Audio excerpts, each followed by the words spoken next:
kids are asleep. I am freshly showered, and we're gonna do a little TBR jar.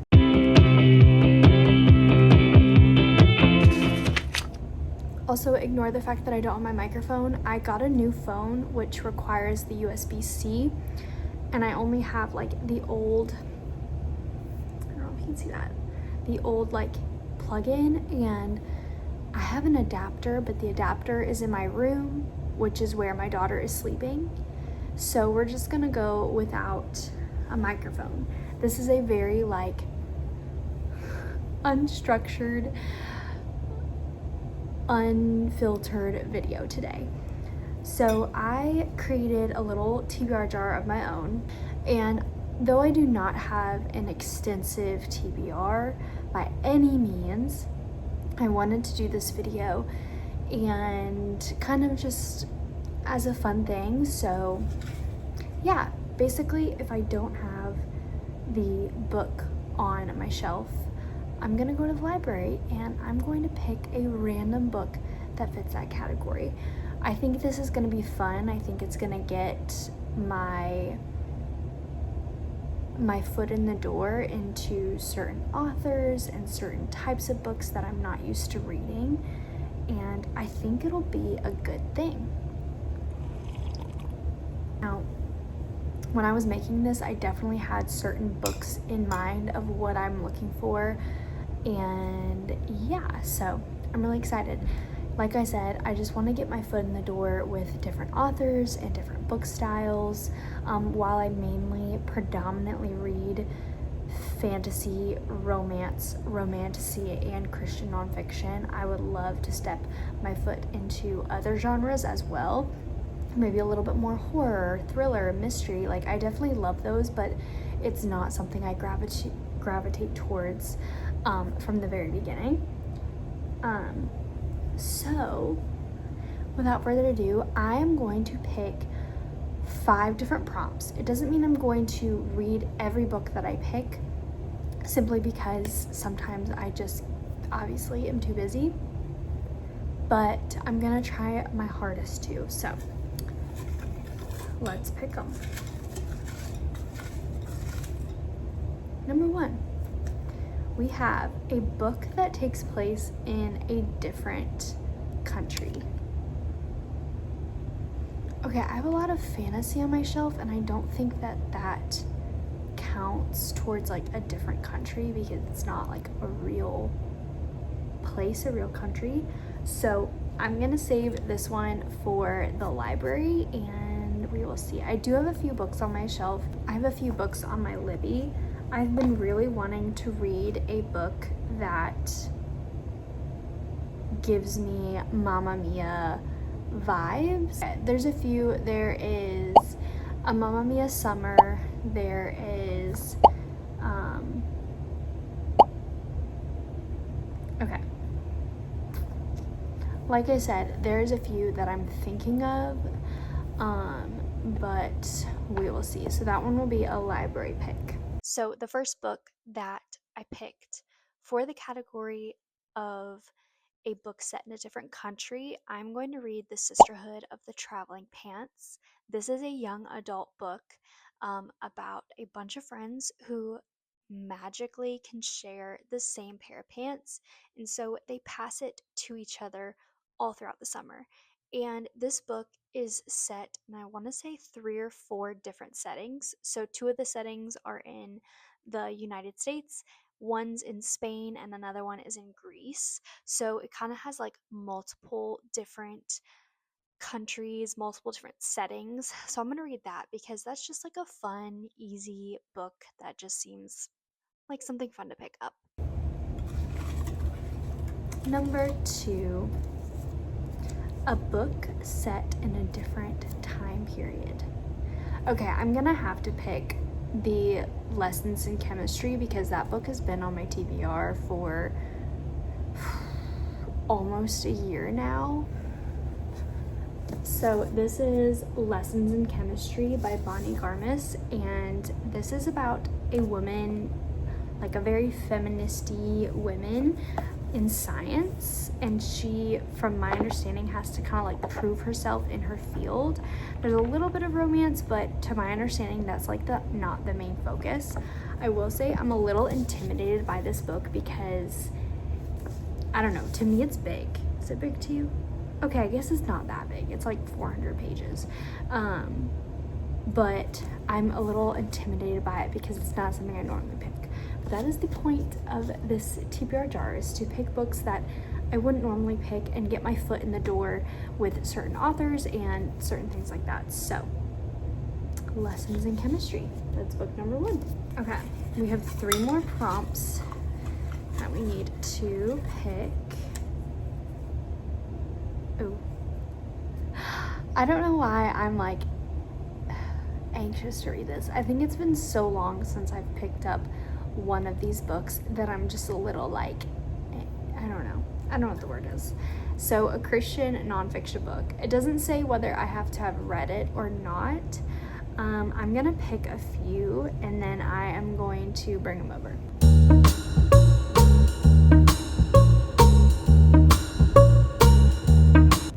Okay, so I have 3 books for you guys. 2 of these I absolutely love with all of my heart, and books that I read every single year. But one of these is one book that I read last year, well, maybe a little bit more than a year ago, that I'm like, maybe it would be wise to pick this book up again. So let's start with the smallest book that I have, and hold on, that is The Great Divorce by C.S. Lewis. Wait, is this Christian nonfiction? Okay, I'm including it, even though it's not Christian nonfiction. It's technically a fiction story, but this is C.S. Lewis's The Great Divorce. Absolutely love this book. This book is about heaven and hell, and who gets into heaven and who gets into hell and why they get into heaven and all this stuff. But it's told in a very obviously in a storytelling way.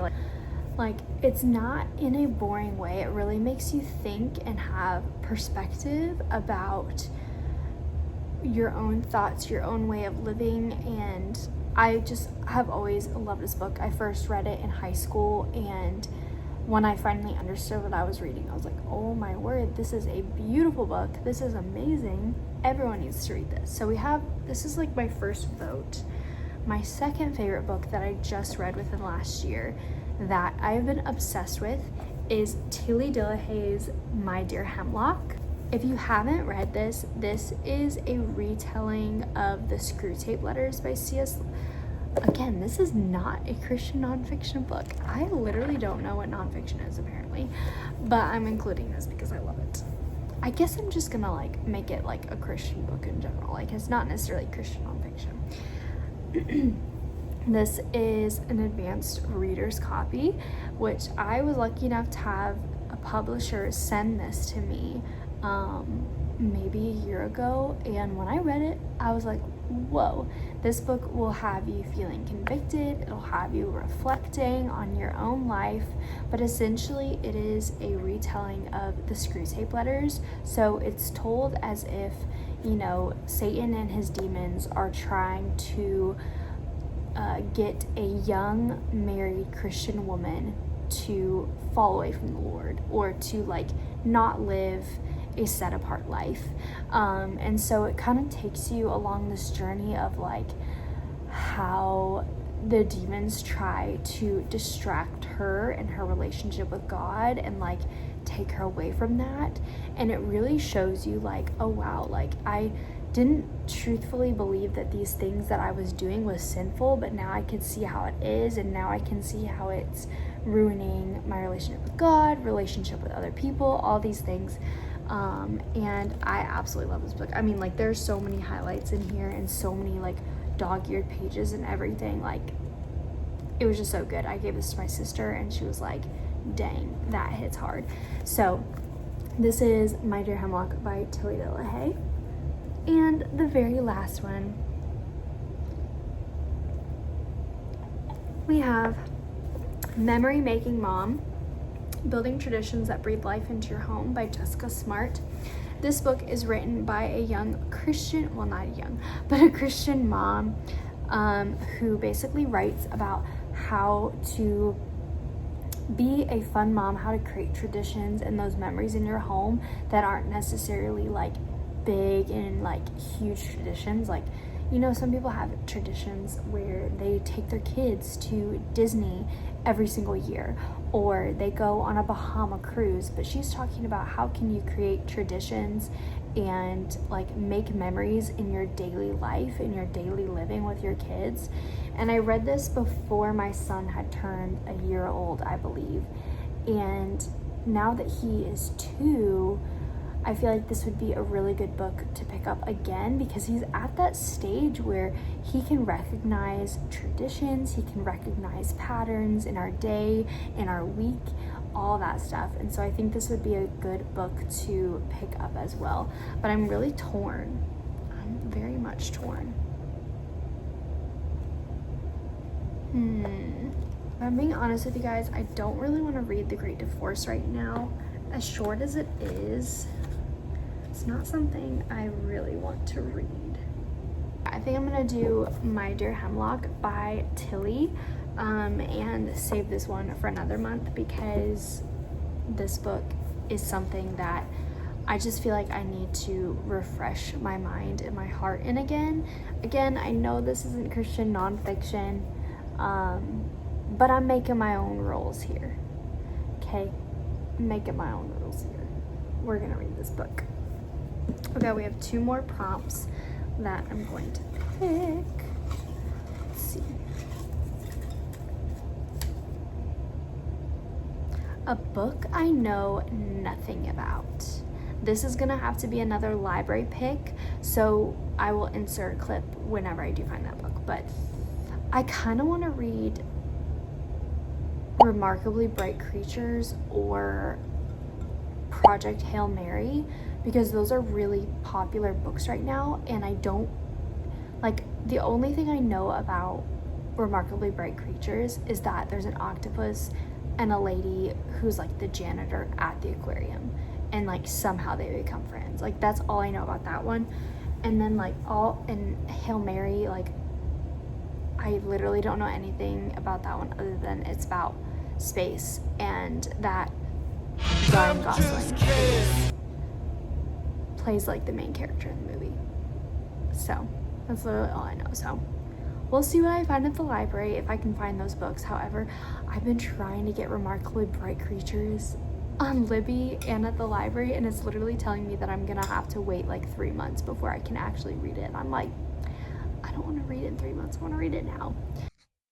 And for the book I know nothing about, I am going to read a book off of my physical TBR, which is The Last Tiger.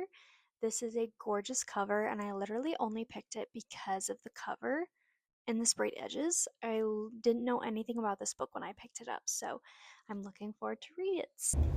That means we have 1 more book. I kind of hope I have a book in mind that I kind of want to read, or at least dabble in. Let's see if I get it. A current month named in the title. Okay, so this would be for the month of June, so I need to find a book that has the word June in it. I'm gonna look at my Libby right now. This has been my friend. I have been like, this is my husband's iPad that he doesn't use anymore, and okay, let's see.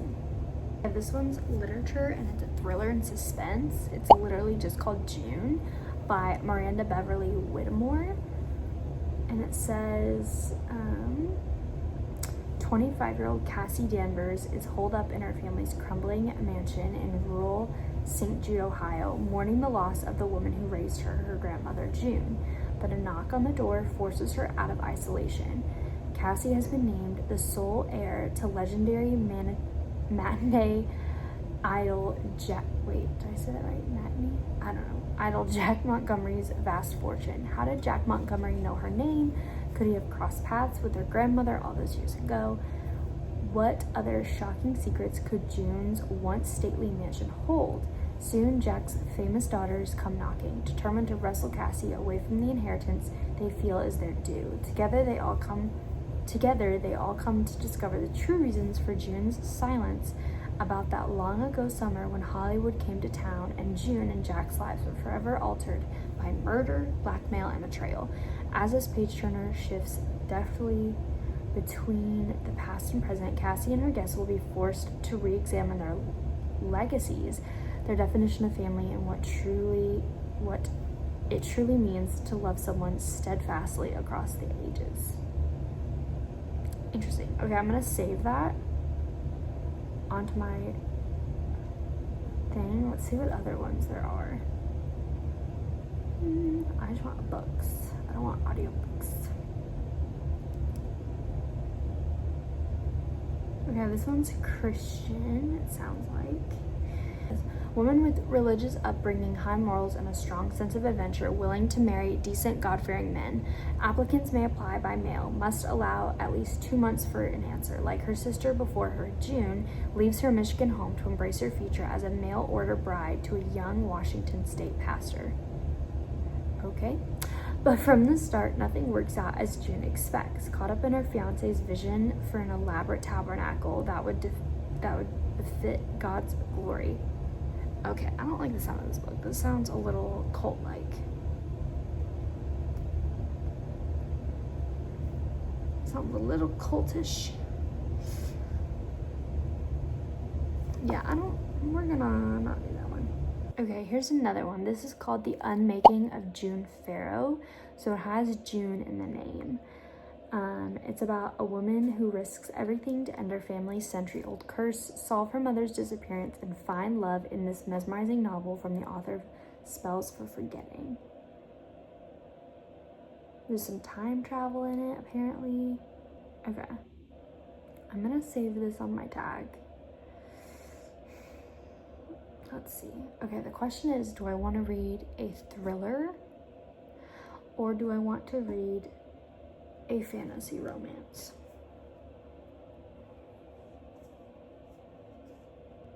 Okay, I think we're gonna read a thriller because I need to get out of my comfort zone a little bit. I'm already out of my comfort zone like quite a bit already. I'll be quite honest with you guys. Read them again, a book set in a different time period. For that one, we have picked Lessons in Chemistry. And for Christian nonfiction / fiction, we have My Dear Hemlock by Tilly DeLahaye. So those are the books that I plan to read this June. I'm excited, I'm nervous, I'm hopeful. I'm really hopeful that I will be able to read all of them. I will say I am going on a trip to Michigan to see my family with both my kids on my own in one of the weeks of June. Well, I will see you guys in the next video. Bye.